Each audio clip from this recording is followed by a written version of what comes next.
Mr. Sidney Roundwood.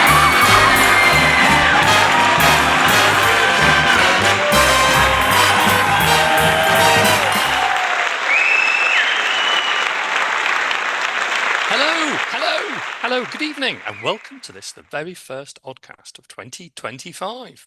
It falls to me to wish you all a very happy new year, and I hope you have a great 2025. And in this show, we thought we'd open up the postbags and enjoy one of our occasional Ask Sidney specials, where I put your questions to the panel. And today, in a continuing but increasingly strained attempt to remain topical, I'm joined by the Elon Musk and Nigel Farage of Wargaming. So please welcome Nick Skinner and Richard Clark.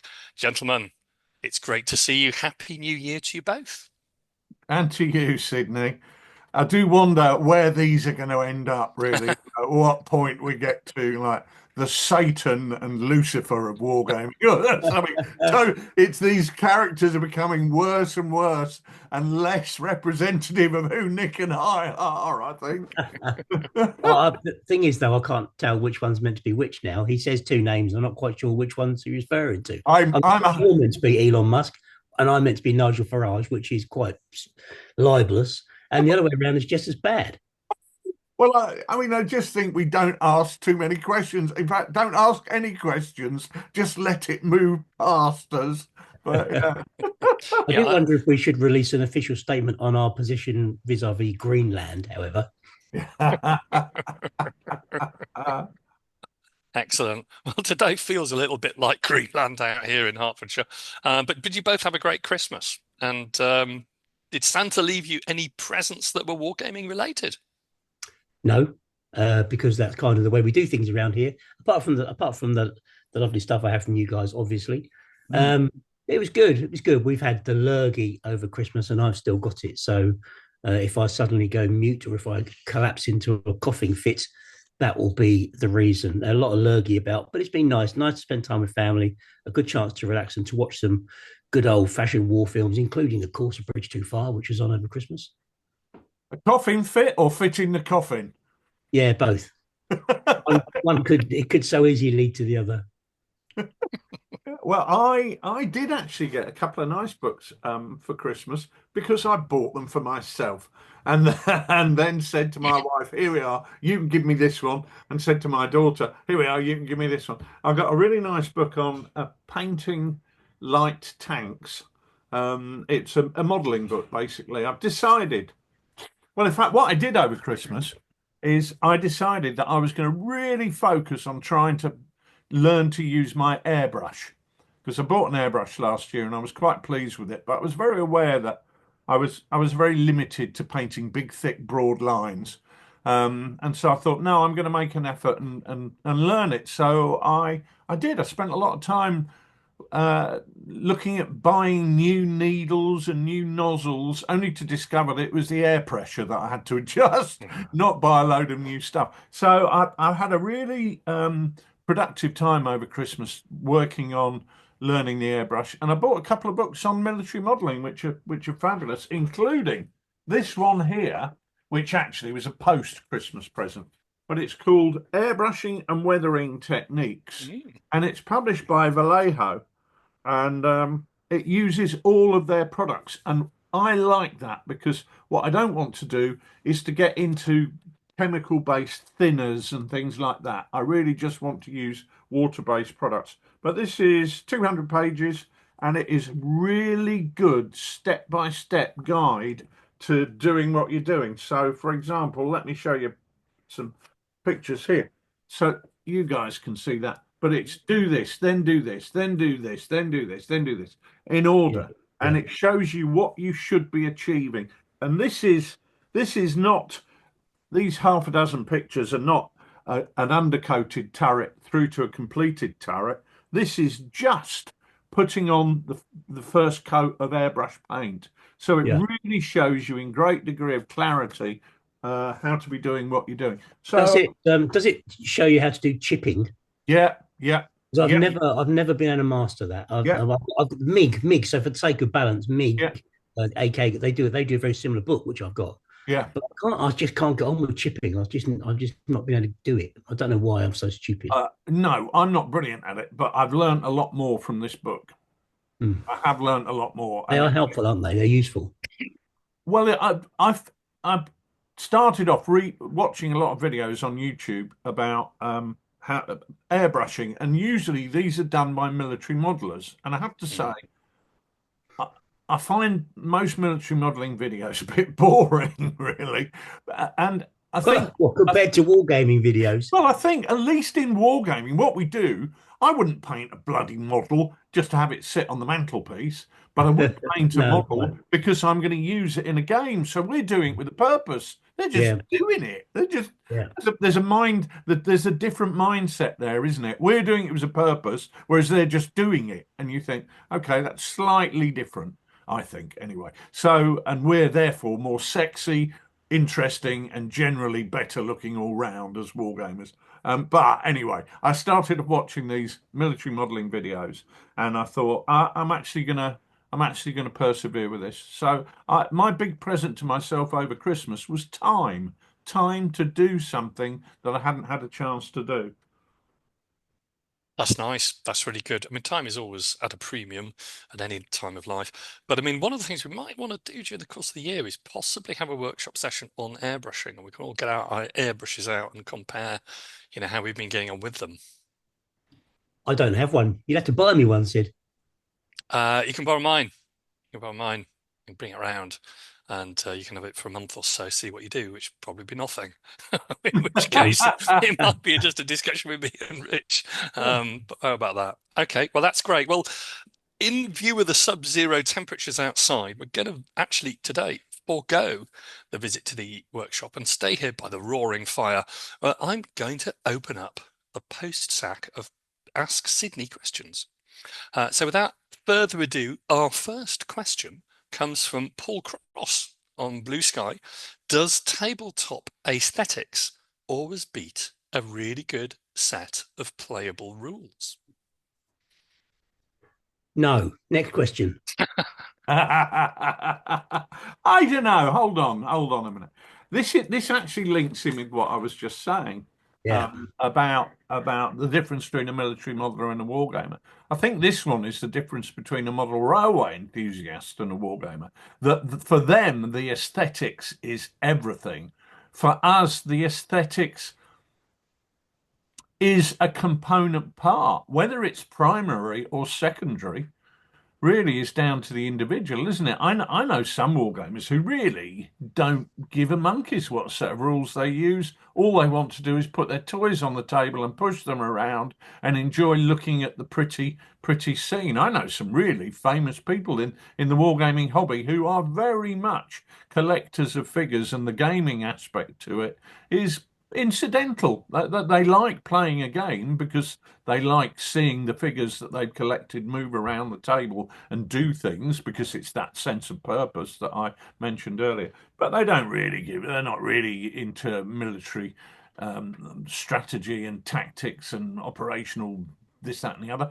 So for some people, maybe. But what I do think is that a really good looking game always enhances the pleasure when you play.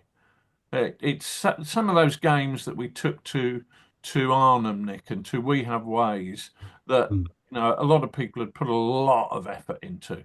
You got to give Al Sheward a shout out here. I mean, the playing on that table was basically, it was almost a semi-religious experience. It was so beautiful. Yeah. Yeah, for sure. It encourages buying, doesn't it? I mean, aesthetics. Buying. I've just Googled the meaning of aesthetics because I know Paul Cross, and that's a big word for him to be bandying about.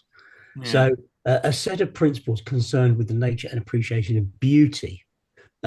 So, I think tables can be beautiful, and the eye candy aspect is massively important, especially when we're putting on games at shows. The tables have to look good. People need to have something that catches their eye. And I think probably the same is true on your own table. We all, I think, aspire to make our tables as aesthetically rewarding as we can get them. And that's, even from the way we paint our figures to the way we base our figures, to the terrain we use, to the mats we buy, to the lighting we choose to use, and the rules that we tend to put our games with. So aesthetics is a huge driver, I think, in the hobby. Absolutely. Sydney, let me ask you. The answer is still no.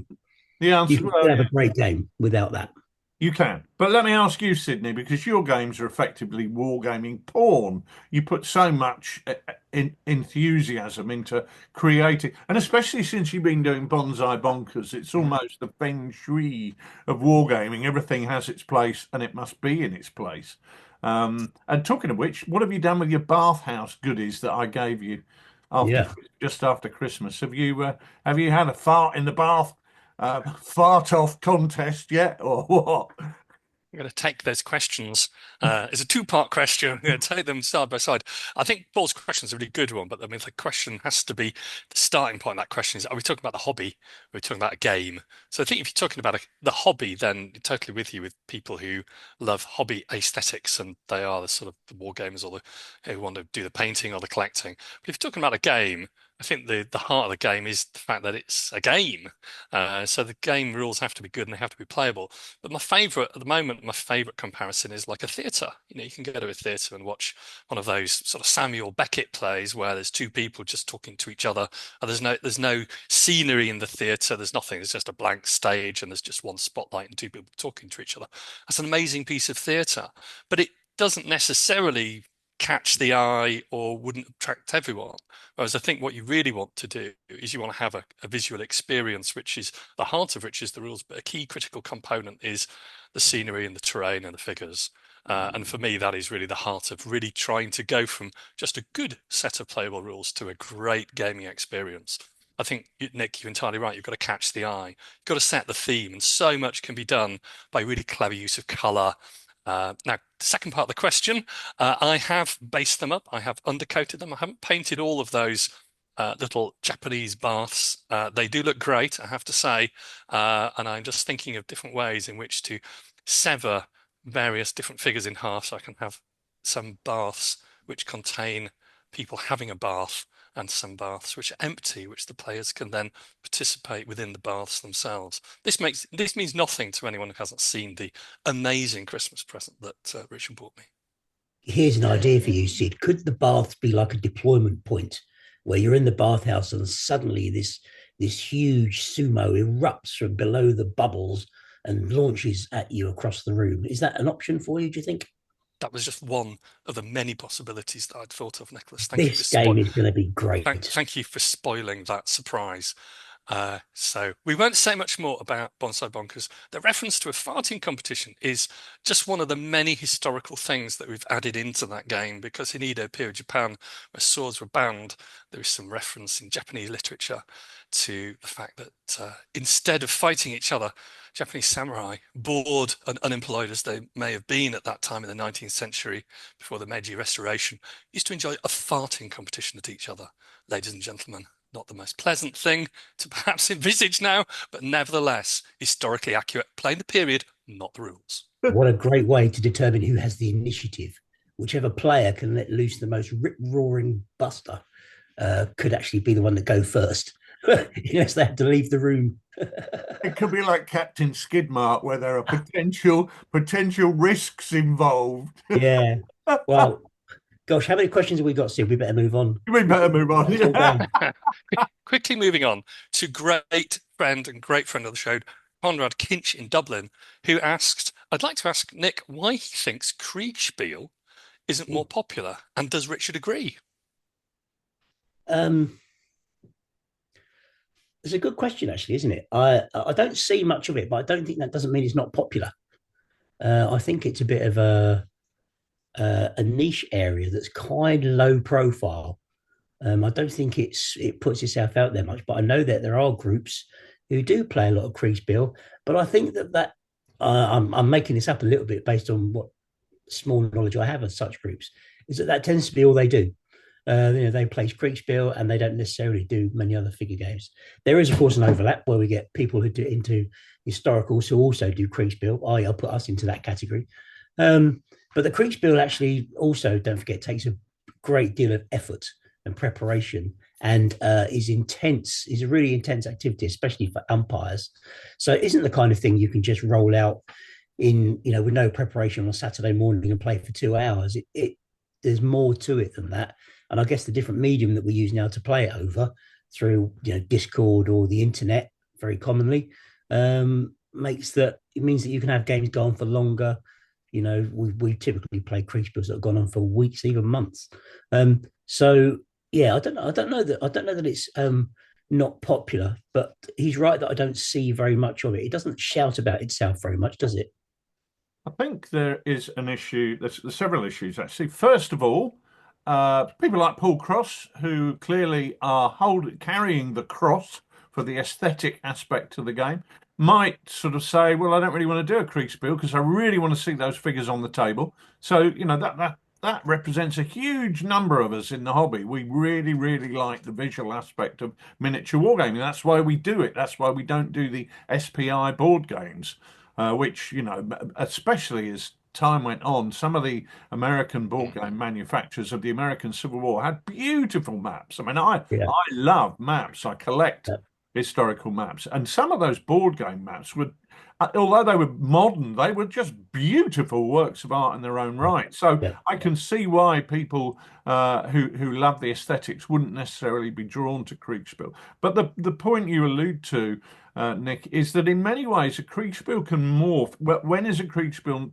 not a Kriegspiel? And maybe sometimes that's when it becomes a role-playing game. I mean, some of the yeah, Kriegspiels that we've done have been very akin to role-playing games where people have got yeah, different roles and different responsibilities. And yes, they are the setting is a map, but the world that is created is very much supplementary to that map. The world exists in your mind because the person running the game, and I'm looking at you, Nick, has created an interwoven tapestry of so many different characters and individuals who are existing in that world that it takes on its own life. Now, would you call that a Kriegspiel? Would, if we resurrected von Reisewitz and dug him up and showed him some of the games that we've done as Kriegspiel, would he say yes, that's a Kriegspiel? I hope he would, but he might go, "It is not a Kriegspiel," in his Prussian accent. And because the type of games he was looking at were very much distinct map exercises, almost tactical exercises without troops carried out on a map.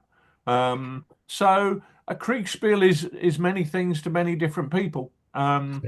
Is a game of Dungeons and Dragons a Kriegspiel? Possibly. Well, that might depend where you set it. If you set it in a dungeon with dragons, then it probably is Dungeons and Dragons. But if you set that in 1944, Mm, 1942 Paris, yeah. where you're trying to elude the security forces, it's the swap the dragons and swap the dungeons, and it's basically the same game, isn't it? Part of the Kriegspiel means war game, doesn't it? I think the answer is that a Kriegspiel, in the way that is traditionally viewed, it involves a lot of work and a lot of people. You really, Mm. in an ideal world, you want one umpire for each player. At the most, you want one umpire for two players.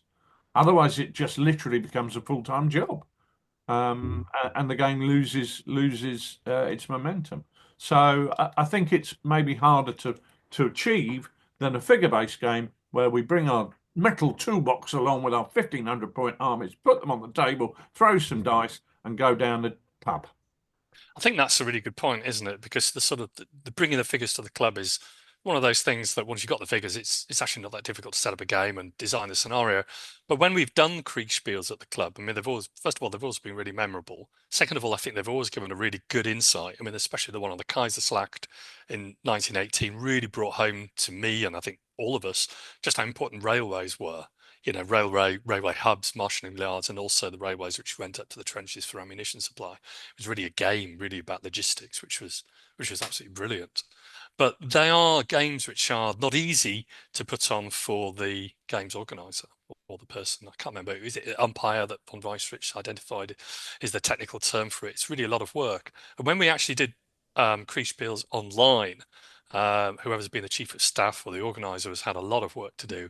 And Yeah. to some extent, it almost evolves into being like a job. Yes.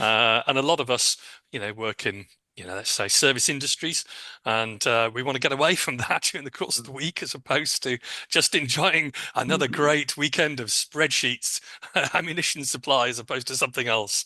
Yeah, Yeah. so figures and the aesthetic aspects of the hobby get away from that, whereas Kriegspiels are wonderful, but they do require a lot of work. They repay that work, but they do take you back into a much more looking at the computer screen, looking at the map, looking at words on a page rather than figures on a table. And one of the things that Kriegspiel does is it draws you away from a predictable storyline. So when we play a game on the table, we know what the storyline is, we know the scenario, we know the forces involved, we know roughly what's going to happen. We can put those toys on the table and play the game. Once we press play on a Kriegspiel, we don't really know where it's going to go because it's entirely driven by what the players choose to do. And if one of the players, wants to do something completely doolally, well, you've got to let them do that, right? You've got to let them take you where it needs to go. So one of the things that you have to do if you do a Kriegspiel is masses and masses of thinking outside the game. What happens if, what is the wider context? Who does live in that village there? What do they think about the forces that might be approaching? What is the logistics situation like? What's the weather going to be like? What's the, lots and lots of things. And players will ask you these questions when you start the game. So you do need to have the answers to them or be able to find them out very quickly. I mean, I've been working on a Kriegspiel in the background, as Richard knows, about the Warsaw Uprising, although moving it to another place. And that's the kind of not the sort of thing you can put on the table that easily, but it was lots of thinking about how that would work. And I've been working on it for about 4 or 5 months. I haven't played it yet, but to be honest, part of the fun for me is doing all that kind of setting it up.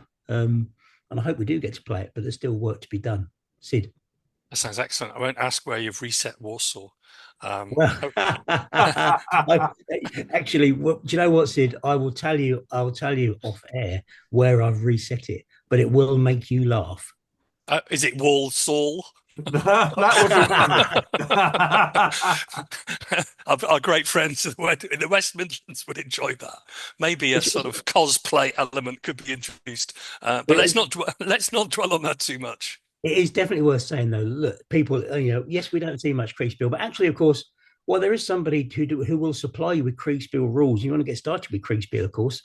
TooFatLardies.co.uk is the place to go to get. God, well, don't do that. You're sounding like WSS podcast with their just saying, advertising. Well, I wasn't even. Do you know what? I've just Googled to see if we still sell it. Only in PDF format, yeah. Well, anyway, do it. It's a very, very rewarding form of gaming. Well, let's keep that theme to some extent, because Cat a Bollock Eye on X, formerly Twitter, asks, have you ever considered turning your attention to other forms of tabletop design, such as role-playing games? And following those answers, Nick, you might almost say, well, yeah, we've actually done that in advance in our sort of private groups on Discord or pre-Discord on email. But is that something, Richard, you've ever considered? I don't see boundaries, really. I don't see Kriegspiel as being different to a war game, as being different to a role-playing game. All three of them exist in the same general air. And the more you try and fit things into a particular shoebox and categorize it, and you're setting up artificial boundaries. I think, if we're playing a game of Chain of Command and the player says, my tank commander drives to number 32 and gets out and knocks on the door, is there anybody in there? Well, you're into a role-playing game, aren't you? And they can perfectly reasonably do that. And I wouldn't say, don't be bloody ridiculous. I'd roll the dice to see what response they got. And then you start making it up from there. Now, that's a bit of an extreme example, but we played many tabletop games where we've run background campaigns, which effectively are role-playing games, because you are playing the role of the camp group commander or the battalion commander or the company commander or whatever. So I don't really like to draw boundaries. Would we ever publish a set of rules that did that? Yeah, maybe. I mean, the only thing is I'll be dead soon, so it's not high on my list of things to do. There's a limited amount of time. The clock's ticking. I don't don't expect to be here in 40 years' time still writing rules. Well, we do know who we can dedicate it to in the frontispiece of the volume, Nick. Yeah, our dear departed friend, whatever his name was. Well, let's move on from Ryan Richards' obituary already, something we've done, to be honest, frequently. But let's move on to Ned Sullivan, our old friend from Rumagama. Thank you so much to Peter Rossetti for helping with the pronunciation of that. Good day, Sydney. No, I'm not going to do the accent. We are understandably excited to hear that the Lardies will be attending CanCon in Canberra this month. Imagine my disappointment to discover that it was Richard coming down rather than you. On a, on a long working day on the sheep station, I often imagine you and wrestling a big jumbuck, whatever that may be, and then cooling off in the creek. Sadly, it looks like that one will remain just a dream. Can I ask you to send me another signed photo? I've loved the last one, but now it looks a bit like a plasterer's radio. I don't know if that's an Australian term or not. Ned, I'll see what I can do to take you something, bring you something down under. Let's move on from Ned's comments. I think we've had enough of those. Move to Steve Carlisle on Blue Sky. Do the chaps have any thoughts on which social media platform works best for normal folk, Nick? Normal folk. Well, gosh, are there any normal folk listening? Well, normal folk. Social media. Well, there's a lot of it, isn't there? What's he saying here? Do you have any say which works best? Well, I used to say, I would have said 6 months ago that Twitter was the perfect home for this kind of stuff, and the war game fraternity on Twitter was absolutely first class, and still is first class. Those that are still on it. It's not, however, the platform it used to be. I also see on my Facebook account lots and lots and lots of groups going past where people collect, Barons War groups, modeling, military modeling groups, diorama groups, speed painting groups about other groups. There's millions of places to hang out. And you can certainly have a very what do they call it? Doom scrolling, where you just continually scroll through on social media looking for stuff. Is that what they call that? I think something like that. So yeah, which social media platform works best for normal folk? I would have said Twitter. You guys have moved to Blue Sky. I've not made that move because, to be perfectly honest, I don't really want to have another social media account that I want to check on. So I'm kind of hoping everything will blow over and I can keep my head in the sand and people will return to Twitter, but I don't know that that will be the case or not, to be honest.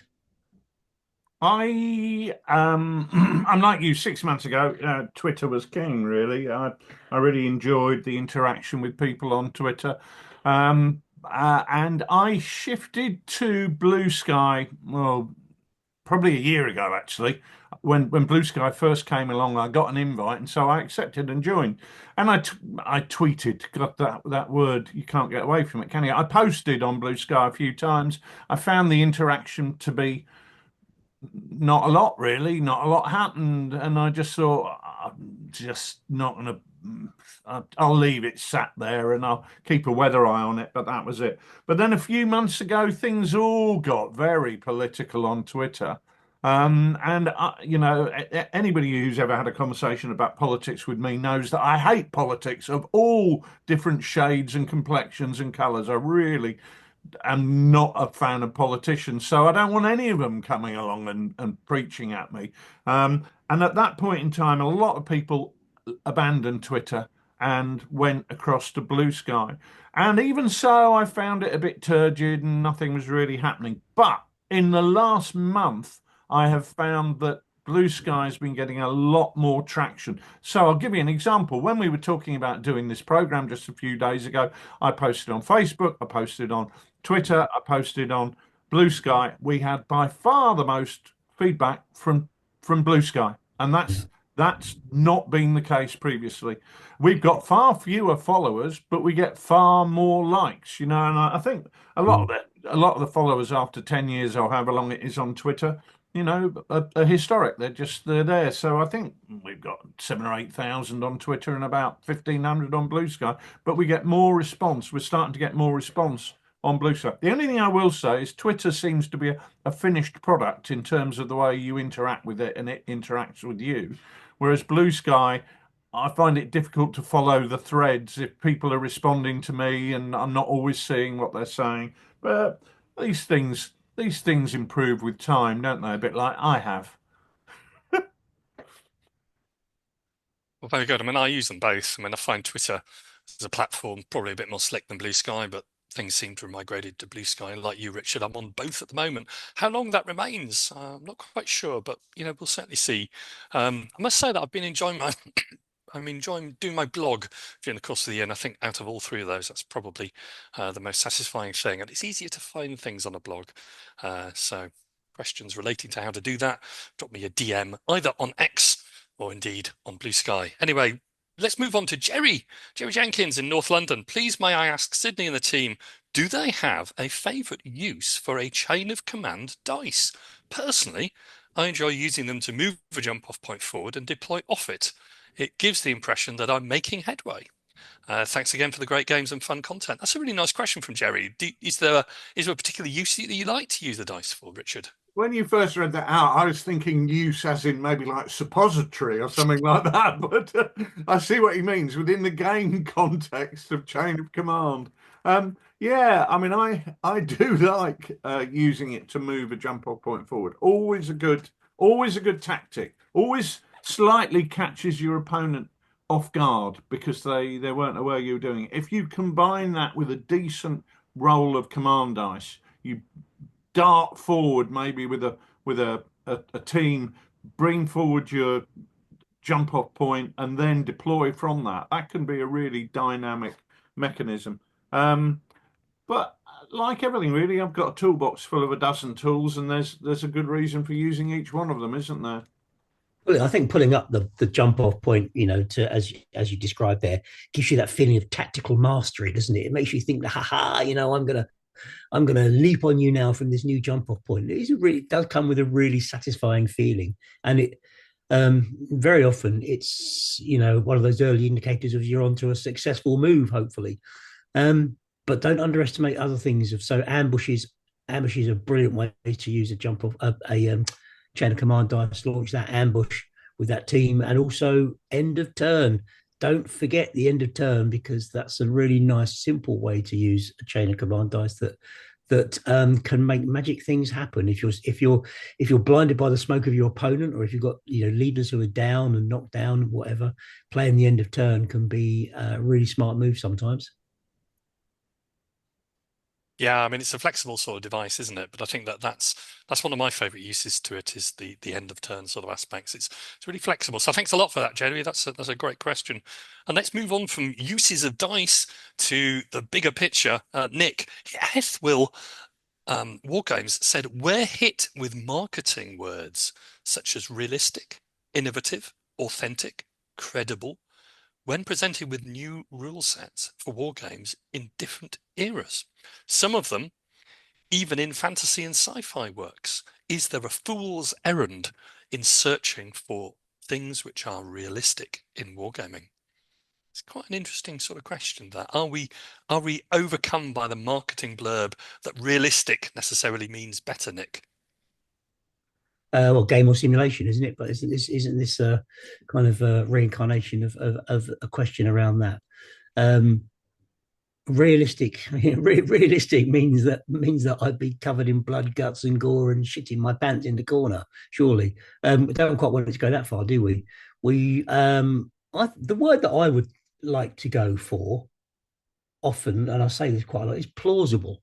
I quite like games to give me plausible outcomes, plausible situations, and games that when I retell the narrative, read like a historical account. If that's the case, then I think that we've got a game that really hits the right kind of buttons. If we get the outcome and it's a bit crazy and it's a bit commando comic-y, then that's okay, provided we're trying to get that. If that's the kind of outcome we're trying to get, then fair enough. But if the game delivers what it says it delivers, if it's innovative, authentic, and credible, well, games can be innovative, and we like to think that our game mechanisms often contain things which are fairly innovative, as much as a couple of old blokes like us can be. And credible, I think, comes in the feedback you get from players. I think whether a game is credible or not. So I don't know that any of that really answers the question, Sid, but that's my reflection on it. I Yeah, Rich. think that realistic is something that we can never achieve. But I think Nick's hit the nail on the head over the years, and it's something we have discussed a lot.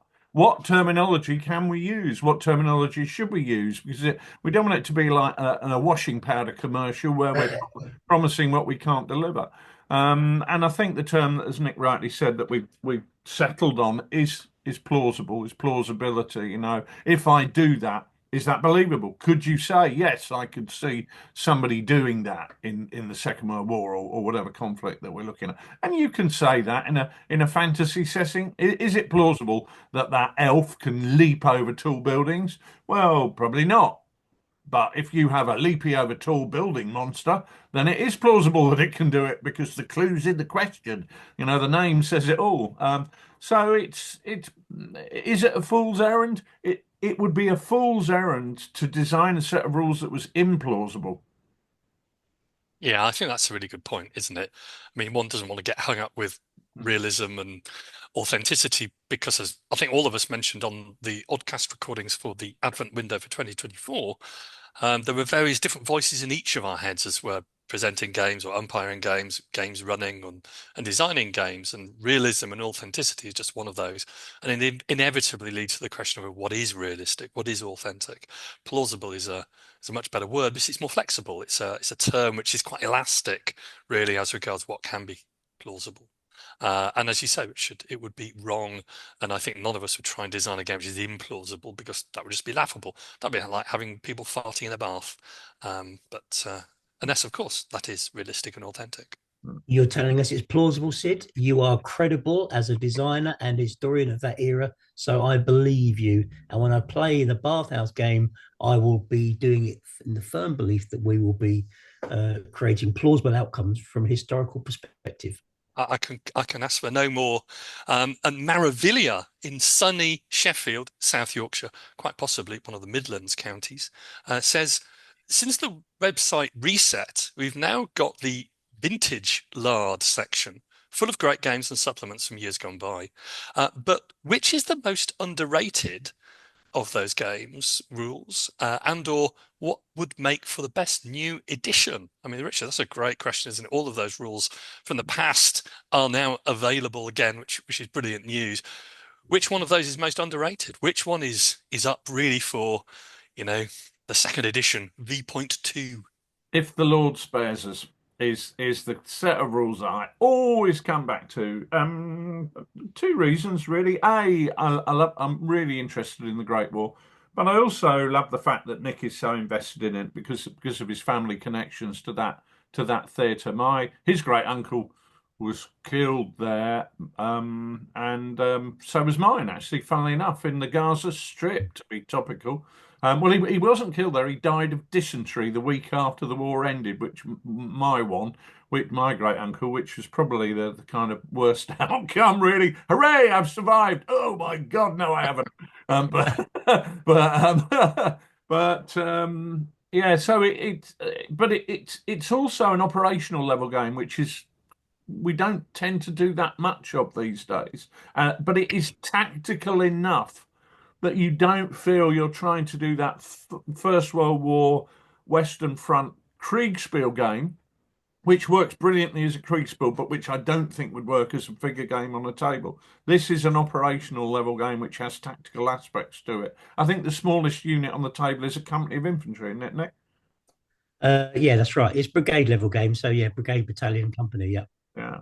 So I'd love to give that a go again. I really would. Yeah, maybe when we've got Chain of Command 2 out the way, maybe we can have a look at that. But we're going Commando at the moment. We played that the other day, the three of us, which was jolly great fun, especially as I dodged the bullet and didn't get the lurgy the pair of you have got. But yeah, I'm not quite sure who infected who really. Well, it wasn't me because I wasn't infected beforehand, and I'm not infected now. So one of you two are the guilty party. But yeah, but it'll sue if the Lord spares us. Yeah, absolutely. I mean, my great uncle fought it. He was went off to Gallipoli. Then from Gallipoli, he was withdrawn to Egypt, and then from Egypt, they spent some time in the Western Desert fighting out there in the I think the Senussi, they're called, the tribes that were rebelling in the Western Desert.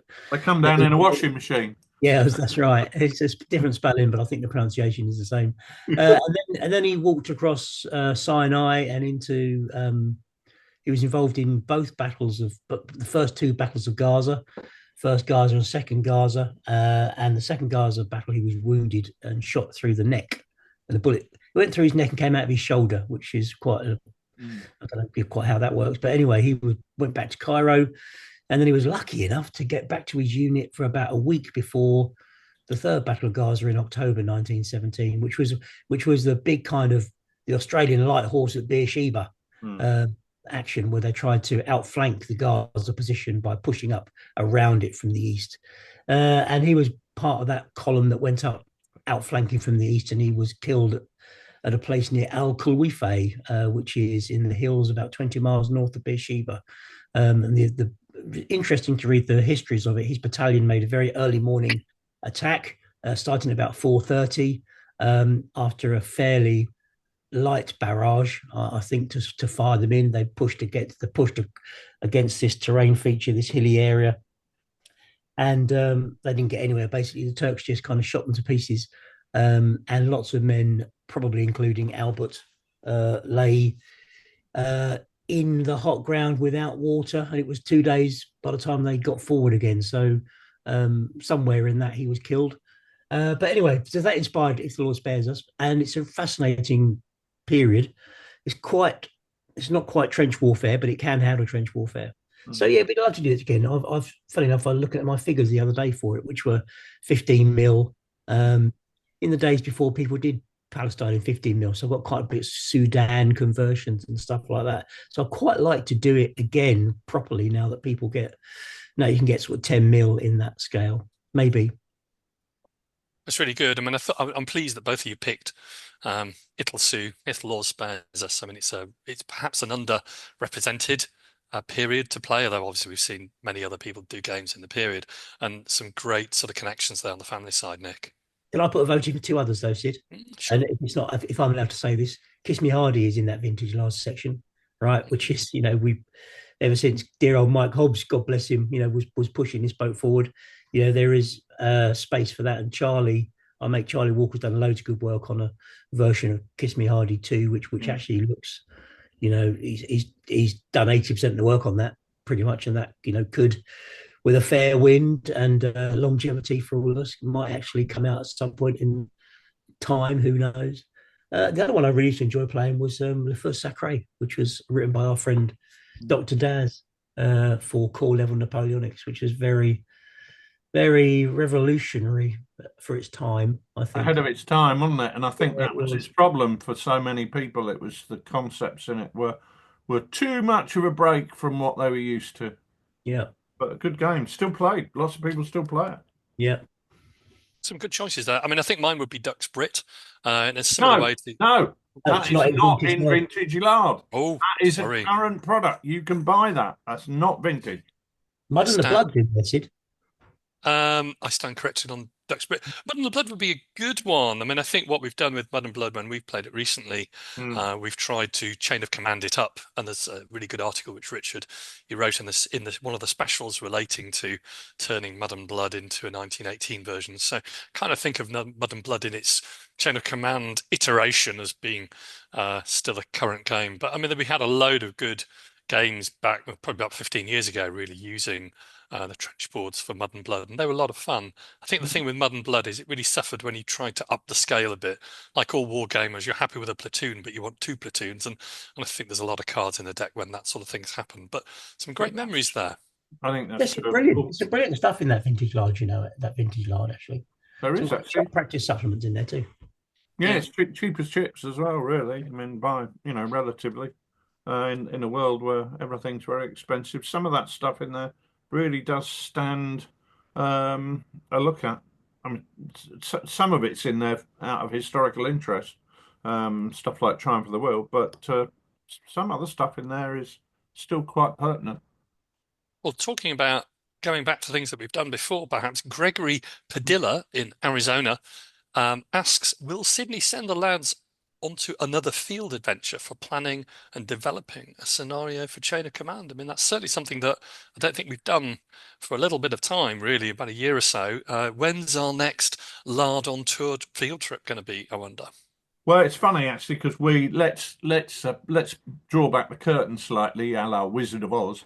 But we were actually talking about this a couple of weeks ago, weren't we? Saying, Yeah. let's have a look at our diaries. Let's see when we can do it. We obviously don't know what the challenge will be, but yeah, we are hoping that we're going to have the planets line up at some point this year, and that Sydney, when we got dates, a sort of rough range of dates, we will say to Sydney, look, if give us something in May and June or something like that, and then Yeah. he can set the task. But yeah, we have been talking about. I'd love to do it again. It does make me laugh actually. I look at that one we did on the Merville Battery. I think it's had 3,000 views on YouTube, and you think it cost us about 4,000 quid to make the bloody thing. Yeah. So you think Yeah. as a form of corporate marketing, it's disastrous. But as something that's fun to do, it was great. It was great fun. So you kind of say, all right, well, we're prepared to blow the money and have a good time. But unfortunately, at the moment, with the website going down last year, we're not really in a position to blow the money at all. I haven't had any wages for 9 months now, so I think we might wait until I start paying myself again before we do that. Maybe we should do Hastings or something like that. Yeah, or the Battle of St Albans. Yeah, quite. I think actually, it'd be interesting to know what people thought we should do. I think it'd be quite nice to know what people would be interested in. Let us know in the comments below, folks, and don't forget Yeah, to ring that bell. Well, there we go. vibe and like, is that right? Something like that. But yeah. An invitation to everyone to see how far we can get you to travel. Maybe the Maori Wars. Not very practical, but it'd be quite entertaining. Guadalcanal. Perhaps I could have a look at Vinegar Hill when I'm down in Australia next week. Well, there you go. Anyway, Annie from Bad Squiddo asked me, Sydney, who's your favourite woman from history? That's quite a big, broad spread there. I came out with three, Annie. I have to say. I know who one of them is. I bet you. Well, who is it then, Richard? Rusty Lee. Celebrity TV chef Rusty Lee. Is that your final answer? Well, you're obsessed with the woman. She came in fourth, by the sounds of it. Oh, did she? She did not make the top three. No, I'm afraid not. No. I lost my money there then. Yeah, you lost your money there. Well, it wasn't a very good guess, I have to say. It's feeble in the extreme. No, I had Elizabeth I, Queen of England and remarkable woman everywhere. She was number three. And number two, I had Elizabeth Báthory, the alleged serial killer and Hungarian noblewoman from the 16th century. Now, she's obviously immortalized in the Hammer and the Hammer sort of movies, but the truth is far, far more interesting. She was a rare, very powerful Protestant noblewoman in an overwhelmingly Catholic country, and Tony Thorne's book, rather luridly entitled Countess Dracula, gives the full historical skinny on that really interesting woman. But my favourite woman from history is Catherine de' Medici, Queen of France, 10 children, 3 kings of France, perhaps the author of the St. Bartholomew's Massacre. Really, really interesting woman, not least for her interaction with the astrologer Nostradamus, which is immortalized in films and novels and things like that. So those are my 3 women from history, Annie. Rusty Lee is not among them, I'm afraid, Richard. So tell us more about the second one, Sid. What was her name? Elizabeth what? Elizabeth Báthory. She often, she's a Countess Elizabeth Báthory, but she's Countess Dracula in Ingrid Pitt plays her in the Hammer film from 1972. But she's a really interesting woman. How she was accused by Catholic noblemen. She was not really defended by the Protestant population in Hungary. But really interesting. And Hungary was an incredibly important part of the world back then, because it bordered on various parts of it with the Ottoman Empire at that time. So really important part of Europe.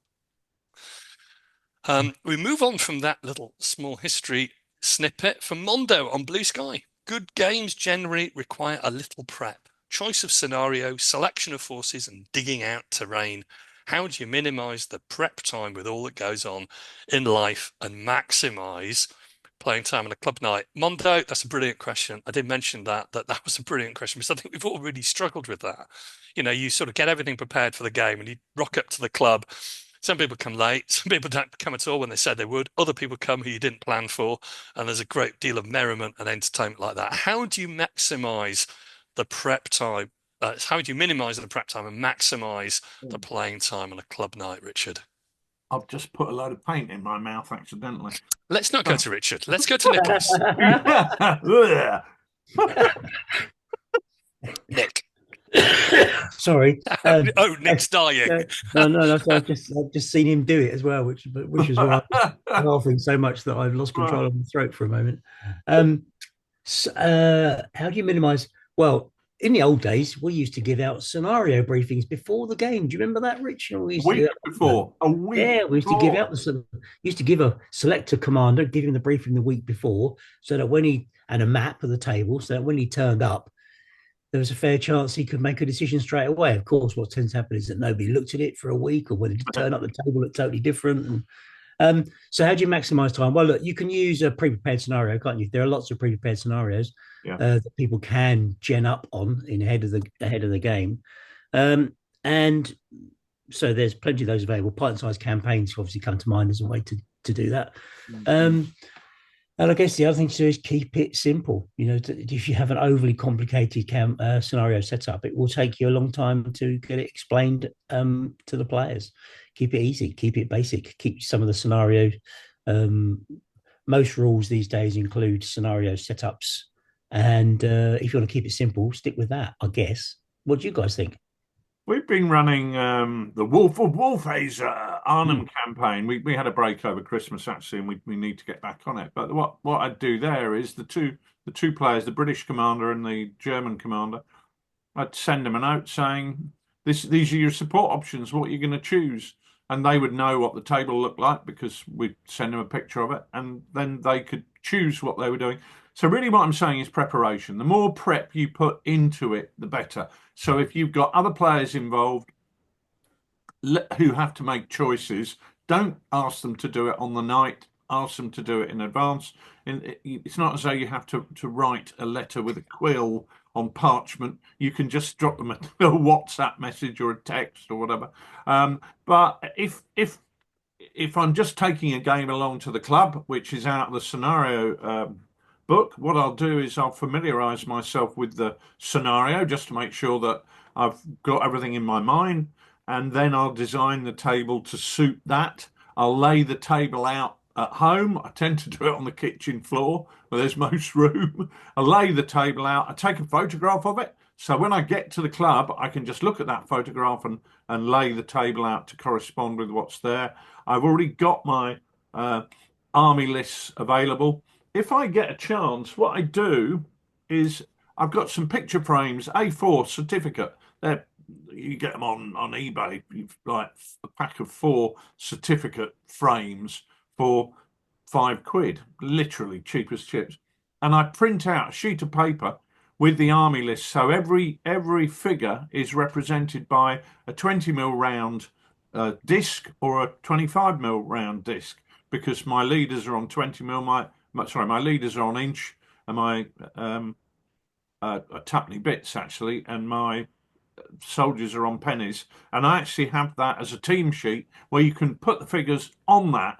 So when you unpack the figures, you just put them directly onto the glass that covers up the certificate sheet, which has got those on. So really, it's about preparation, is what I'm saying, and I'm taking too long to say. Nick, you talk sense. I'm not. Yeah, no, I thought actually that's massively useful, because I think the people that do take that time to sort of print out that team sheet, if you like, and put the figures on the team sheet, I think players picking up games and walking into it without the preparation that you've put in as the game umpire, master, whatever, they're massively helpful. And I think one of the other things that I've reflected on as you were talking there was some games that we've run in the past, or games that I've run at shows.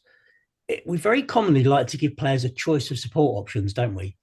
But my sense of that is that actually when we're running a game at a show or a participation event or a Lardy day, actually I think you get better outcomes by telling them what support they've got, I agree, rather than giving them the option, because they're not they're not in the right mind place to make the support selection Yeah. the best selection. And what often happens is they get three-quarters way through the game and say, oh, I should have chosen that and not that. So I think sometimes for speed and practicality, it's about telling them what they've got and let them make the most of it rather than give them too many stressful decisions at the start of the game that they get hung up about.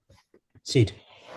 Yeah, totally. I mean, I'm with you in all of that. I mean, like both of you have done it different ways in the past. I remember one set of Verdun games in 2014. I sent emails to players in advance, and there was long threads on the blog, and really nobody read it, and everyone was clueless by the time we started. I totally agree with not giving players a real choice on a games day when people are sort of coming in, they're excited, they want to get cracked on with the game. It's a bit different on a club night when you've got a bit more space and time to provide very, very simple choices. So when we did the 30 Years War games, it was like a choice of three different things and then another three different things. Really kind of binary choices because people don't really want to, when they want a game, they want a bit of grit, they want a bit of friction at the start, but they don't really want to be making things which are deterministic of the action on the tabletop. So not for me in advance for the players. On the contrary, Richard, you're totally spot on there. Photo of the terrain laid out in advance, that really, really plays dividend because you get into the room with a games day, everyone's talking to you, everyone wants to get started, there's 100 different things happening, and you just need something to follow to say that bit of terrain goes there, this other bit of terrain goes elsewhere.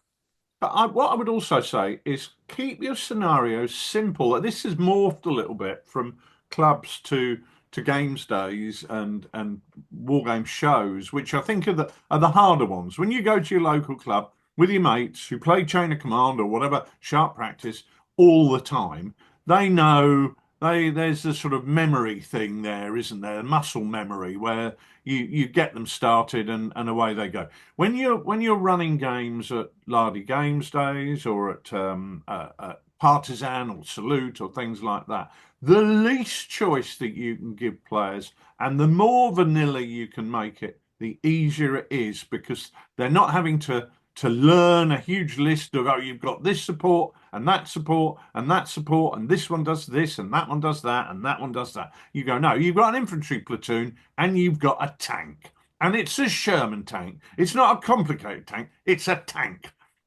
And when you do that, it makes things so much more easy for people to comprehend, and that the number of decisions they're having to make are still more than enough for them if they've never played the rules before.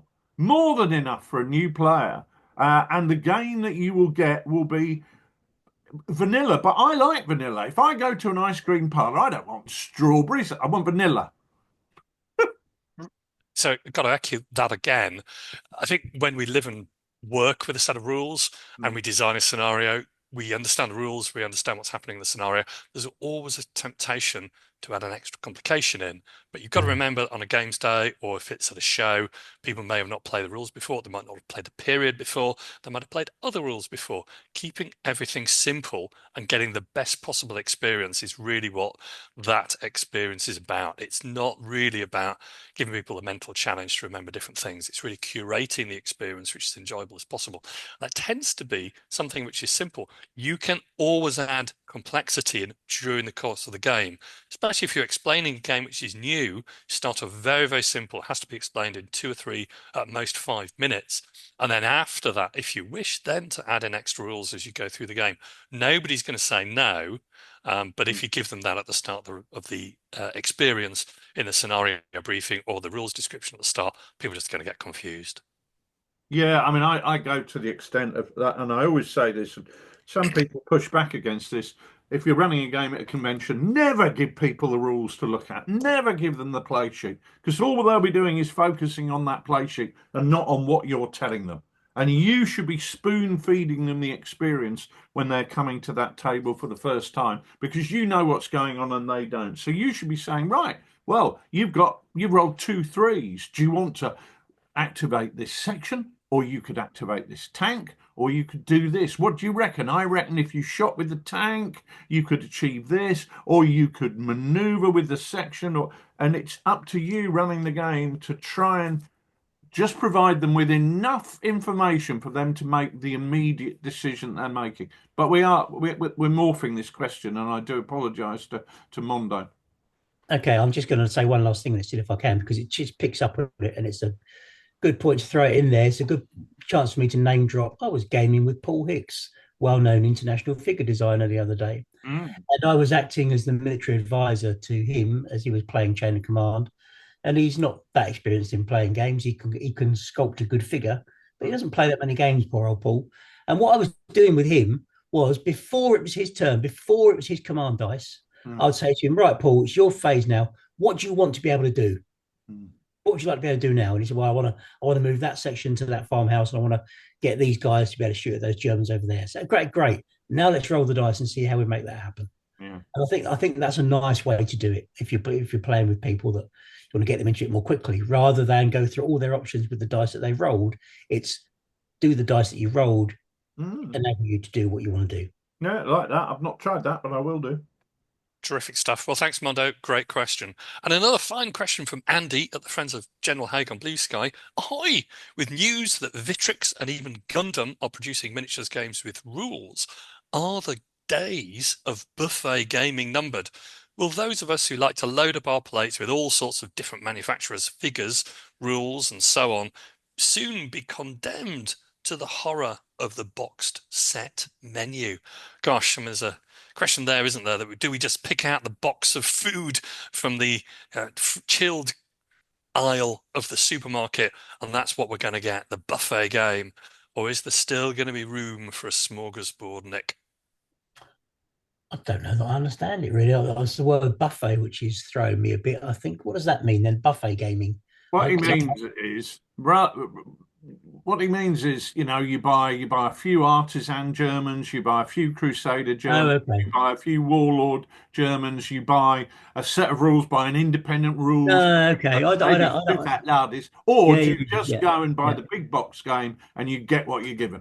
Yeah, no, I think there's room for both, but I also think that actually the first one where people create that smorgasbord, that buffet, is always going to be there. I mean, I've been working over Christmas getting my Fallschirmjäger together. I've got offensive miniature Fallschirmjäger. I've been online to get some support options, some 3D prints Mm. of support weapons for those Fallschirmjäger, and some jumper points and command sets. I think part of the enjoyment, like a buffet, is the ability to nibble on a bit over here and a bit over there, isn't it? And I think I like that. I like the idea of the buffet approach. I'm all for, me, I'm all for overindulgence. So I'd want the box menu with a buffet to support. Is that okay? Mm. Yeah. I think that's fine. Richard, I can see you going for that as well. No. Oh, Well, maybe not. from a food point of view, of course, I'll go through the whole menu, but but I, I just depends how offensive I want to be here, doesn't I? Really, there's when you're designing a set of rules, you've got no idea how long it's going to take. It's an artistic process rather than a mechanical process. It's a process of development, and it grows organically. And how long it takes to produce, you don't know. A set of figures. If you want to produce a box set of figures, you know how long it's going to take you to do that. You know how long it's going to take the sculptor to do it. You know how long it's going to take the casting or the plastic injection mold making or all that. You know when that product is going to be ready. And in my mind, my experience has been when I've looked at a lot of games that have been sold as games in boxes, the figures have actually led the way in terms of determining when that product is released. And that often means that the rules that have been produced to go alongside it haven't had the period of distillation that they really need in order to be a fully created product. Now, I'm not going to point fingers at any manufacturers out there, but there's not one wargamer listening to this who won't say, yeah, we know of rule sets that have been released far too early just because the figures were ready and the company wanted to sell them. I like to think that we're all good at one thing. Hopefully we're good at publishing rule sets. I'm not going to enter into the world of making figures and creating figures because it would just it would just add in an additional factor that really wouldn't enhance what I was doing in terms of rule development. So I think that the one of the huge strengths of the hobby is the fact that it is that buffet approach. We don't have to buy that box set. We can buy whatever we like. I was listening to a new podcast which has just come out this week, which is a couple of guys in the United States, Evan and Brian, who were chatting. They've just started a new podcast called History to Hobby, and it's basically inspired by Chain of Command and what they're doing with Chain of Command. And one of the guys on there was saying how he likes to have a different miniature pose for every single figure in his platoon. So do I. I love that. So, and I usually can't get that from any one source. So I mix and match and I convert. And that's part of the pleasure of the game, is that every single figure is unique and distinct and whatever. So I think that's the huge strength of the hobby, is that we're all independent minded. We don't just consume what we're given, what's dished up, because we're smarter than that.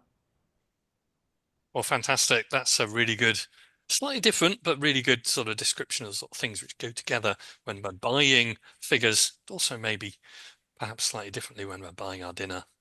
Anyway, we've got a very kind message from Jurde Jong in the Netherlands. Dear Sidney, it's a personal one, this one. How do you manage to stay so humble and grounded whilst surrounded by two admittedly gifted guys who cannot match you for style, culture, civilization, kindness, generosity, wardrobe, musicality, accent, celebrity status, finesse, panache, and savoir-faire, to name but a few things? Yeah, all I can say is the €50 note is in the post. Thank you very much for that one. And we'll move swiftly on. You can't match his humility. No, clearly not. I think that's another case of an Australian radio set, mate. But you carry on here. Anyway, Greg the Artist asks, I never get into enough events. How do you make yourself get around to events and games days? How do you stay motivated? It's a really good question. And Greg mentioned that he isn't always able to get to events. How do we stay motivated, especially on those long journeys? I mean, Richard, you and me were talking about making a trip, and we were anticipating yet another evening in, may I add, different rooms at a Premier Inn. And those journeys by car or sometimes by plane, how do we stay motivated for all of that? It's funny, actually. We were saying the worst thing about what we do is Premier Inns. And they're never 30 quid, like Lenny Henry says. That's a load of old bollocks. They always cost far more than the advert says. But do you know what? It's not always traveling to events. I actually don't find I need any motivating to go to Lardy Games days and events, because I always enjoy them. They're great fun. The thing that's sometimes difficult, we played a game of Go Commando the other day on Tuesday, and I packed up there, and then I had to go home, set up the table on the kitchen floor to go out that evening again and play Chain of Command, because we're at an important stage in play testing, and that was hard work, having played having a games development workshop all day. It was really hard because the little grey cells were getting overheated. But I pushed myself, and I went along, and we had a fabulous game in the evening. So sometimes you do get a bit of overload maybe I'm really, really busy, and I just think I've got so many more things to do. But what I always find is that I get something positive out of every game that I play, and there's a real pleasure in that. And that just gives me the little cattle prod up the backside to get me moving in the right direction. But it isn't always easy, and I think Greg made a point that sometimes depression means that you just can't be bothered. If that's how you feel, mate, you just gotta go with the flow. You've got to do what you feel is right for you at that point in time. There's no point in forcing it. I know sometimes, I have this myself, where you think, gosh, sometimes you think, well, there's 1,000 reasons why I shouldn't go to this. But what can happen, what I find is that when you there, you can even feel like it when you're parked up outside. You think, I really don't feel like this. And then the minute you walk in the door, there's a spark that's triggered by being with other people that love what, that love what you love. And that spark is infectious. And can sparks be infectious? Anyway, you know what I mean? You walk in the door and it triggers something, and it actually means that you come out of that room feeling fantastic. So sometimes when you least want to do it is perhaps the time when you should do it most. I don't know. That's certainly what I tell myself on occasions because the schedule can be punishing. And last year I took a lot of time out from the schedule, because I just needed to. And this year I'm feeling well. Actually, I'm a bit ready to be a bit more back into it again with stuff. Yeah, I Yeah. think it comes and goes, doesn't it? It's not always easy doing the traveling. Totally agree with you. When you get to a place, then the energy in the room makes up for all of that, I think. Always. But it's not always easy, and I think that it goes in ebbs and flows. I think one of the things that all three of us have tried to do is try to plan which shows we're going to do, so we're not doing shows at bad times of the year or times of the year when where our energy levels might be low. Richard, I know you and me have talked about that in the past. Yeah, I mean, I've set myself very specific guidelines whereby no, the last I don't do Lardy Games days or events in November, December, January, and February because I just need to recharge my batteries, and let my liver have some time off often. But it's and then I used to say no more than a show every other week, but now I'm saying no more than one show a month because it's when you say every other week, one always creeps in the middle, and you find that's 3 weeks in a row, and then another one's crept in, and the other year I did 17 weeks in a row, and it was just like, can't do it, just can't do it. Can't afford to do it, literally, traveling all the way across the country at not £30 a night, Lenny. Well, very good. Well, Norman, also known as David Hunter, in Shrewsbury, Is it? asks,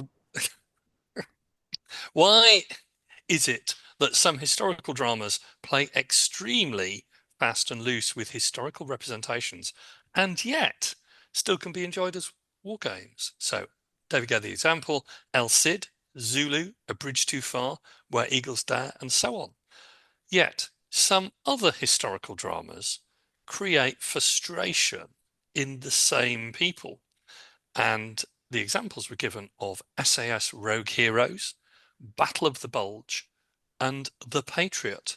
Really interesting question about history and film. Richard, I know that's something in which you've got passionate views. Well, I actually had a bit of quite a bit of a conversation online with different people chipping in. I mean, my view is if these people are not historical characters, if they're simply characters in a drama, have them doing what they like. Mary Poppins can parachute into the middle of the Patriot and blow them all up in a tiger tank because it's a fictional character. However, if you're presenting somebody who is real, and the big issue has been Paddy Mayne, Blair Mayne, Northern Irishman from Newtownards, and the representation of him in SAS Rogue Hero is, quite frankly, I think offensive. They're basically presenting a bog-trotting leprechaun. And that isn't what the bloke was far more multi-dimensional than that. And that's the one that really winds me up. I mean, the other one that winds me up in SAS Rogue Heroes is people slouching around in uniform. You would not get away with behaving like that. You'd instantly be on a charge the way those people are behaving. I find that as just as annoying. If you're acting and playing a role, it's your job to try and not just talk like the person you're representing, but look like the person you're representing, behave like the person you're representing, and being able to salute properly and tuck your shirt in doesn't seem to me to be too much to ask. So for me, don't misrepresent history in terms of real people or real events, but by all means dramatize a chapter out of that war and fill it full of fictional characters. Do what you like, but it's just misrepresenting real people and doing so in a manner that is based on stereotype rather than thinking about the real individual. I find that offensive. I find stereotypes used badly are offensive.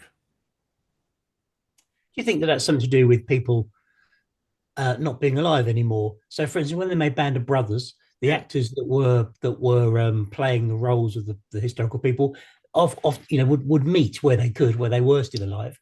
They meet that historical person, they represent that person on the screen, and I know they put them through quite an extensive boot camp where they got to carry their weapons in a realistic way, etc. Um, I wonder if that's something to do with it. But of course, with they can't do that with Rogue Heroes. They can't reconnect those people to the real people. It remains a work of fiction. And therefore they can do with it what they like, can't they? I mean, you can argue it many ways. There's another film out at the moment as well, which is quite good fun. Okay, called what is it called? The Ministry of Ungentlemanly Warfare, Mm. which is around the sort of commando raid. It's Operation. What's the common name? What's the name of the operation? It's based on the small raiding force with including Anders Larsen and Gus March Phillips that go down to create havoc on the west coast of Africa, where there's a German freighter Mm. that's supplying U-boats, etc. Anyway, it's based on the real history, but the film is might as well be watching Marvel, really. But there's something about it that got my son googling it. He was googling who these people were. My daughter was even googling one of the characters because I think she quite had a soft spot for the bloke who was playing the role. So she was googling it as well and telling me about the history of Gus March Phillips. Mm. What would make a 24-year-old woman do that normally? So they do have a role in sparking an interest, I think, and we have to play up to that. There's another thing as well I want to say, which is again the aspect of people still being alive. So in Bridge Too Far, isn't there? There's a famous scene where the guy comes up with the white flag and says, "My general wishes to discuss a surrender." Now, and of course, the famous British reply to that is in the film, "I'm sorry, we haven't the facilities to take you all prisoner." Now, there's a reason why the other character delivers that line, and it isn't Johnny Frost that delivers it, because Johnny Frost is an advisor on the film, and he wouldn't have his character delivering that line. So the reason why Hopkins is in the background for that scene, and the guy who is the major, is the guy who delivers that scene, is because I believe, through what I've read or picked up or heard or whatever, that Frost said no, that wouldn't be right. So that kind of thing, that access to real people, I think. I wonder what it's going to mean going forward when they're just not there to be represented anymore. Yeah, it's a really interesting question, isn't it? I mean, I don't think we know anyone who's a screenwriter or a historical advisor on films, but that'd be really interesting to chat to about that. And there is there is a distinction, isn't there, between something which is a good story and something which is an accurate history. Yeah, it doesn't But always However, fall in the right however, place. however, I quite enjoyed Rogue Heroes, um, but accepting that it was a bit of a comedy program more than anything else. Mm. I, I've reached the point where I don't watch. Well, I made myself watch the first series of Rogue Heroes. I haven't been able to make myself watch this series because, but I recognise these things aren't made for me, and I'm not that bothered about watching them or not because if I want to find out about the SAS or LRDG, I've actually already read the book. So, Yeah, right, yeah. um, but I just think when the truth is so exciting, why make up other stuff that actually trivializes a real person? That Mm, there's so mm, much stuff about Paddy Mayne that is mm. unique that should be the stuff that's represented. That's a really interesting question, but that infuses all sort of historical dramas. You know, when history is so interesting, why is the screenwriter and the director and particularly the historical advisor focusing on something which isn't really accurate in its sense? And that may be because the story's too complicated, it doesn't fit with, the budget, it doesn't fit with what the actors want to or are able to deliver, or what the audience are going to enjoy. I mean, I think that's always been a real problem relating to the more you look at history and almost Braveheart's a really good example. I mean, the sort of tensions between England and Scotland in the 12th and 13th, 14th centuries are not really well served by Braveheart.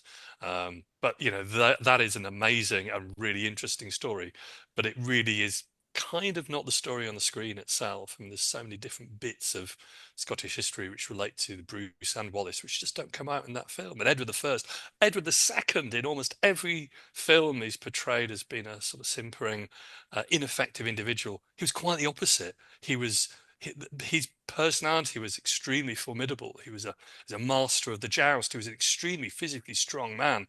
His problems were that he was so dogmatic and aggressive, and that got him into such terrible problems with Piers Gaveston and his other royal favourites. And that was why half the nobility didn't make the trip up to Scotland and Bannockburn in the first place. The history, for me, is much more interesting. Edward II is a really compelling character, but in every historical representation, he's just an idiot. Do you think you'll be So represented as Yeah. an idiot on film, Sid, when they come to make the film of Two Fat Lardies? rogue lardy.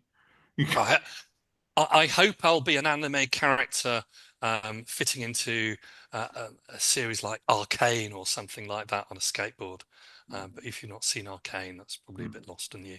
Maybe There we go. Power Rangers might be more your level, but Well, as long as it's not the clangers, I suppose that's there we go. Cowabunga, Nick. You can be there with your Cowabunga. pizza in a half shell. Let's move on from Total some power. jousting and joshing. Let's go to beautiful Madrid and Benito. Will the past published pint-sized campaigns for Cheddar be compatible with version 2 of the rules expected in 2025? Excuse me.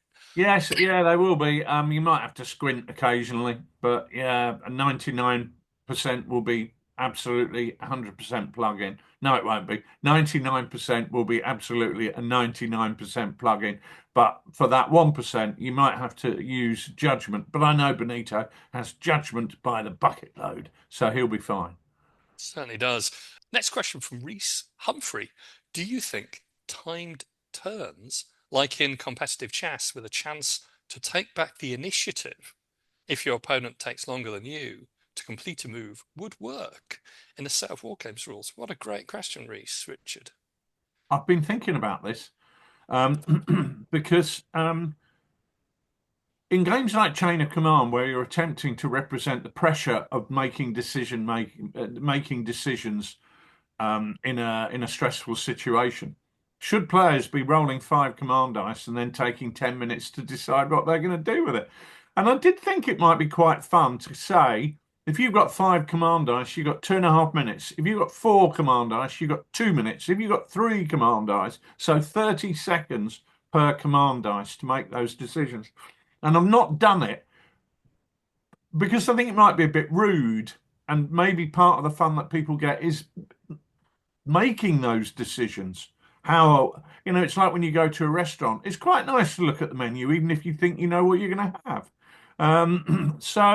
But I do think that it would be really interesting to see what happened. And I reckon 30 seconds per command dice in Chain of Command would be the right thing to do. If you're playing sharp practice, maybe a minute for a leader's activation, or maybe a minute for a level 3 leader, or 40 seconds for a level 2 leader, or 20 seconds for a level 1. But it would really put the pressure on, wouldn't it? It would really, I think it would add some dynamism to it. I've thought about it for a while. I've never done it, so that probably will never happen. But I like the idea. I think it's one of those things in practice. How would you do that Yeah. in a sort of social gaming environment where at the same time as you're making your decisions, you're also talking about what you watched on TV last night? But if you are going to say, actually, this is a bit of a laboratory zone, a bit of a clinical space where we're going to have this time, what would you do? You'd roll your dice and press the button, and then that would start your clock, and then you'd press the clock again when you've moved your final unit. So the practicalities of it, I think are really quite interesting. But do you know what? I'd quite like to see it trialed. I'd quite like to see people play a game in that way. But I wouldn't want to see people in general playing their games that way. I think that'd be a terrible idea. But as a kind of test bed, it would be quite interesting to see how it ran out, how it played through. Interesting one though, isn't it? You can get people taking forever and a day to make decisions, and that does spoil the game for other people. Yeah. Well, I think that's, you also have to encourage people and give them, help them along sometimes, don't you? Sometimes when you're playing with players who need a bit of that help, and sometimes you just need to say to somebody, get a fucking move on. That would not be a phrase that I would use because I'm too polite, but yes.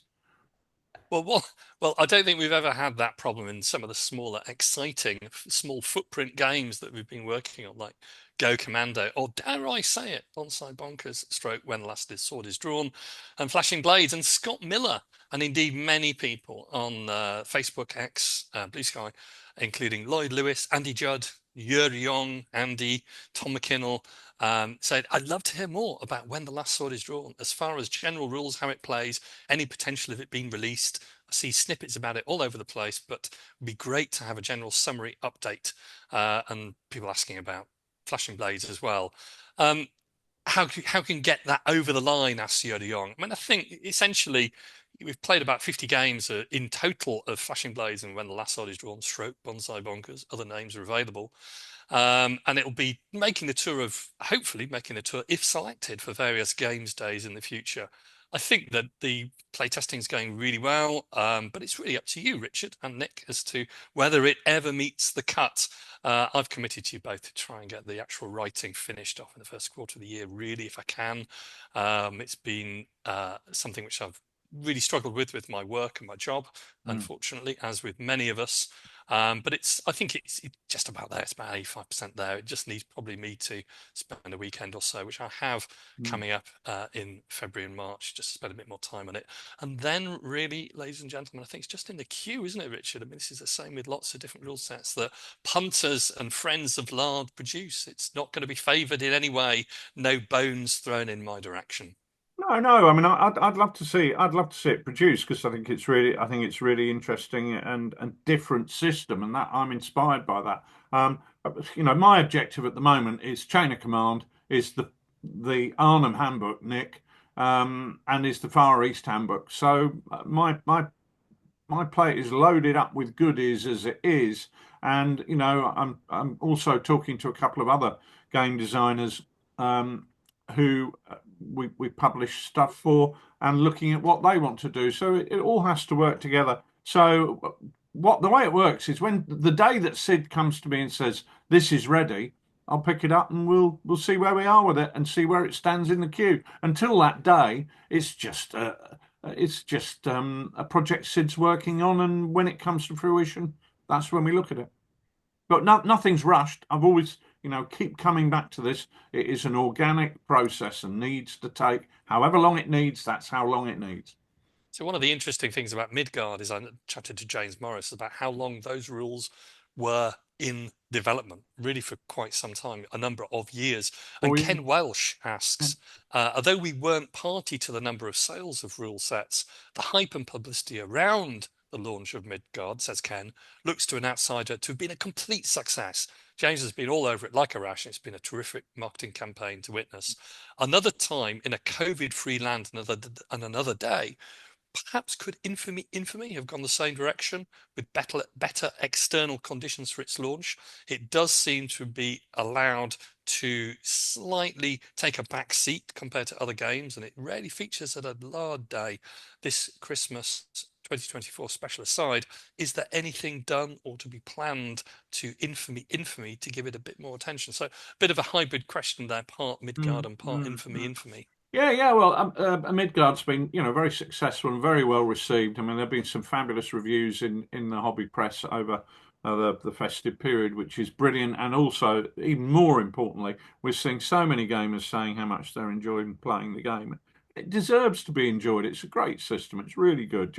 I was not a play tester of Midgard, but I played numerous games because obviously I like to keep a track on the development of a project. So I was regularly up and down the motorway to Nottingham every 6 months or whatever to see where it was over that 4 year period.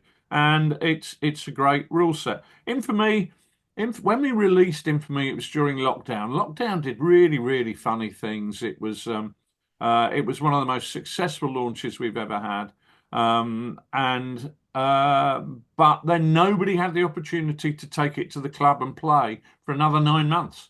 So the COVID thing really absolutely killed it because by the time we all got back to the club, other things were happening, other products were out there, other things had become top of the pile, and I think that's a shame. I mean, we do see it around the Lardy Games days quite often, to be honest with you. Colin's done some great games of infamy, as has Norman Hunter, I think. But have we got any plans for it? No, we recognise the fact that it was one of those things. Do we launch in COVID or do we not launch in COVID? Well, we launched in COVID and it turned out to be a great thing in terms of selling a lot of sets of rules, but a terrible thing because people weren't able to play it. And it really was a stillbirth, to be honest with you. So no, you can't back a horse that doesn't run. Okay, so wise words there, bit of feedback relating to infamy. Nick, here's one for you. It's almost set up for you, really. Chad Dickinson on Facebook. Nick, how do you deal with a player that is either a constant distraction or constantly criticizing the rules? Our club has a player that's constantly leaving the table to go for a smoke, and we end up having to wait for him. He also will show up to play games that he doesn't like and proceed to criticize the rules the entire time. He's mostly a pleasant fellow, and I realise that gaming's a social exercise regardless of the game being played. But when you spend hours creating a scenario and then make the effort to haul it all to the club, this can be a bit disheartening. Nick, how would you deal with that? Every club, let's be honest, every club has somebody who might fit into this category. If you don't know who it is, then it's probably you. So, um, how would you ever expect them to be any different if you don't ever raise this with them as a conversation? The tough thing is that if there is, if there is something like this going down at your club, you have to bring it above the surface and discuss it. And then that will probably have one of three outcomes. Either the person will change their behavior and will come in line with the rest of the club. The club will disintegrate into 1,000 different pairs of people going to play by themselves, or the guy will leave. So, it's very, if you don't have the conversation, then you don't really you don't really make the opportunity for change. So how do you have that difficult conversation? Give the guy some feedback over a beer, and just ask him what is it about the games that he finds so frustrating, and then try and make it different to make him happy. If he's not happy, maybe there are things you could do to make him happy. I don't know really. I do know, but it's kind of a very deep question, Sid. My head's full of flu.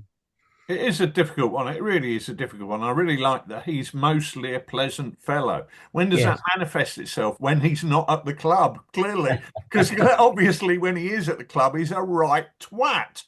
That's and what's annoying there for you for people involved in that situation is that one person is ruining a gaming experience for multiple people. That's not acceptable. Somebody needs to speak to that individual. Somebody needs to speak to them and explain that what they're doing is making it unpleasant for other people. Um, and if he doesn't like a set of rules, don't play the bloody rules. Don't go and play something else. It just strikes me as a complete misfit, and something needs to be said so that that individual is aware of the impact that they're having on other people, because that's somebody behaving selfishly and unreasonably, and putting up with somebody behaving selfishly and unreasonably simply gives them the carte blanche to continue doing it. That shouldn't happen. Yeah, wise words on that, I think. It goes back to their childhood, Sydney. Go back to their childhood, the way they behaved as small children. We've all seen small children in the supermarket. They go around and they suddenly in their buggy they go stiff and they go, "Well, it's not fair. It's not fair. I'm not doing anything if I don't get that bar of chocolate." And then there they are, 35 years later, on the war game table. It's not fair. It's not fair. No, no, no, no. I can't get this to work. I've got too many blah blah blah. It all goes back to the way their parents treat them when they're in that buggy. There's not a huge amount you can do about it, but you can have the conversation and see if they can adapt and change. I think it's very interesting. There's a lot of podcasts on role playing which cover this sort of issue, the issue of quotes that guy unquotes, and it's really interesting. A lot of podcasts deal with social contract between gamers, toxicity at the gaming table. Another thing which does come up, and I think Peter Anthony on Facebook also mentions this is probably our last of the big questions. Peter mentions the question came up after reading the excellent article in the 2024 Lard magazine set in the Irish War of Independence. Pretty much any period has the potential to make for a controversial wargame. But should we shy away from wargaming certain periods? What do we need to think about when setting or framing our games in order to minimize or avoid controversy? Should we even worry about that? That's a really interesting question. It's been a while since we've talked about the ethics thing on the Oddcast. I think all of us have very strong views and different views, but Richard, I know that's something that you picked out, Peter's question, and I wanted to go to you first on that. It's a bit like the makers of these historical dramas, isn't it? If you do it in a manner that is sensitive and considerate to the people who took part and is attempting to represent them in a reasonable manner and represent their actions in that plausible manner that we were talking about earlier, then why not? There's no need to swerve any subject. It's, we as a club gained IRA games during the height of the Troubles. We gained aeroplane hostage situations in the early 1980s, not too long after events like Munich and things like that. We've gained modern wargaming whilst the war was still going on in Afghanistan.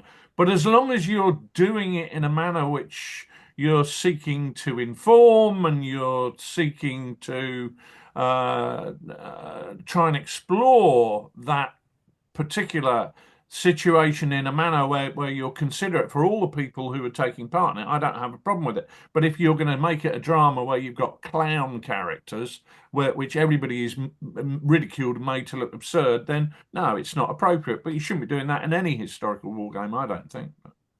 I think you've always got to ask yourself about the ethics of what you're doing and how you're doing it. I mean, having said that, we also want to highlight the dilemma that can be created in the moment from some of these decisions that with through the hindsight of history we can see as being very ethically clear, and in the moment aren't quite perhaps as clear. I mean, I've been talking about this game we've been developing based around the Warsaw Uprising. Warsaw Uprising, 200,000 people, 200,000 civilians died in Warsaw in 1944. How can you possibly create a war game that can really reflect or pick up any of that? But what you can do is highlight some of the challenges that went with it, to just try and understand a little bit more about Mm. that situation. And you can't, I think you have to do it with every war game. Even things like how do you treat casualties, or the language you use in the rules as well. You can, that's all really important as part of that too, I think. There was a conversation going on one of the social media things last week. The guy who was a historian on there who'd written books on German anti-partisan fighting on the Eastern Front and or partisan warfare on the Eastern Front. It wasn't from a German perspective, and he was saying how he had wargamed aspects of that in order to inform his ability to form opinions and views on what happened. It Well, just go back to the Wargaming can be a tool for the historical study as much as a game, just to play a game and have fun. yeah, yeah. Yeah, it's a really interesting point, and I think the main thing is just thinking about it, and then making a decision which is appropriate after doing that. But I'm sure that's something we'll come back to. But Peter, thank you very much for that question. Just 3 or 4 more very, very short questions left, because we're running short of time. One for you, Nick. Do you think Bag the Hun could use a version 3 or a new supplement or accessories or a reprint? Yeah, probably. I think it would. It still stands really well, Bang Hunt. A lot of people still enjoy playing it. There's always space to improve. I mean, it's got to be 20 years old now, right? Is it right? Is it something like that? Well, I don't Since know. the first Maybe edition, not yeah, quite that. yeah. Yeah, and so it's been going a long time. There's still not that many games out there. I think well, I'm biased, I know, but it's still, I think, one of the better World War II aerial dogfighting games out there. But if we did it now, would it be different? Yes, 100%. Are we going to do it now? No. Will we do it if we live forever? Yes. Very good. Question Who for me. wants to live forever? I know a song about that, Sidney. Well, Andy on Blue Sky didn't ask me about the song, but did say any plans for the 2mm English Civil War game, which featured a few years ago. I'm not sure what the 2mm ECW game was. He might mean the 30-year war game, which we did in 2015, 2016, based on Lutzen and Nordlingen. Oh, yeah. Yeah, not really at present, I've got to say. I mean, that might be something in a special or a download. My thinking on the 30 Years' War, in particular, the French War of Religion, has really moved on from there since reading books by people like James Wood, The King's Army, which is absolutely one of my favourite books in the last 10 years, I think. And certainly I'd like to revisit that, but really it's probably a special as opposed to anything which is a freestanding set of rules, Nick. The thing that sticks in my mind from that game, Sid, and forgive me, but this is the overriding memory I have of it, was the crucial nature of the commitment of the reserve. Because the way you've done that was really clever. Because what you actually said, and it's absolutely true, this you only commit the reserve when you're either about to win or about to lose. And it's such a simple model, isn't it? And the model being a simplification of reality. We know it's true. The reserve only gets committed when you're either about to win the battle or you're about to lose it. And so once that point has been reached, you kind of know which way it's going to go potentially from there. There's still a bit of a chance in it, but it's a really interesting gateway. Loved it. You should do more. Well, maybe we will revisit that at some point in time in the future, but we don't have time for that now. Although the 30 Years' War and the French Wars of Religion are fascinating, because we've got one last question, and it's from Norbert in Antwerpen. Sidney, we here at Refill on Kleiner Koralberg used to love you and the boys coming over for Crisis. Will you be coming back, Richard? Who else could answer that but you, sir? Well, I'd love to go back. I'd love to go back to Antwerp, and we ought to do it somehow. Maybe when you set that battlefield challenge, you can find us somewhere around Antwerp, and we can head back to Refill and see Norbert and the boys. Well, that would be great, wouldn't it? Well, that is all the time we've got for today. Richard, I think you need to go and pack your suitcase and your tucker bag for your flight to Australia. Yeah. What are your plans for CanCon? Will you be working or basically just flouting around like a celebrity tart? Well, I did the celebrity tart thing at Historicon last summer, and I felt a bit guilty. And I said to old Peter Rossetti from Lard Down Under, I said, Peter, darling, I can't flounce like a celebrity tart. I need to be more involved. And he said, "You are a celebrity tart, mate." But anyway, so I've insisted that I'm going to be running some games at CanCon this year. We might give people a little peek behind the curtain of Chain of Command 2. Or maybe a bit more than a little peek. Maybe more than a hint of stocking.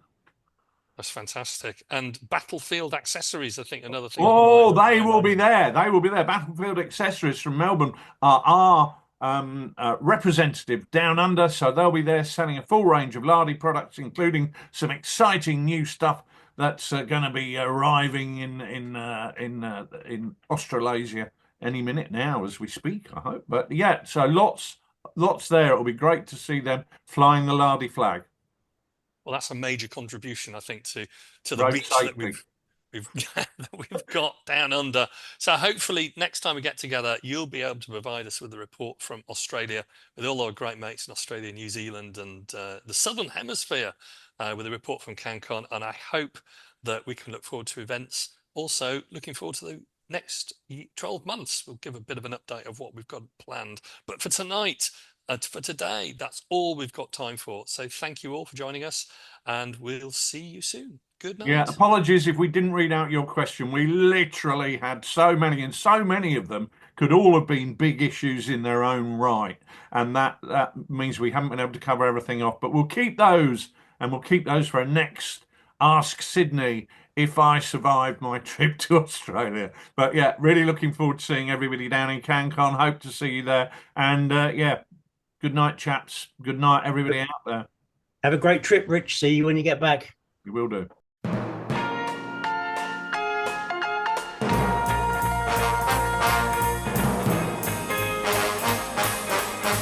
In tonight's show, Sidney Rumble, joined by Nicholas Skinner and Richard Clark. Music by Roger Barraclough and his band.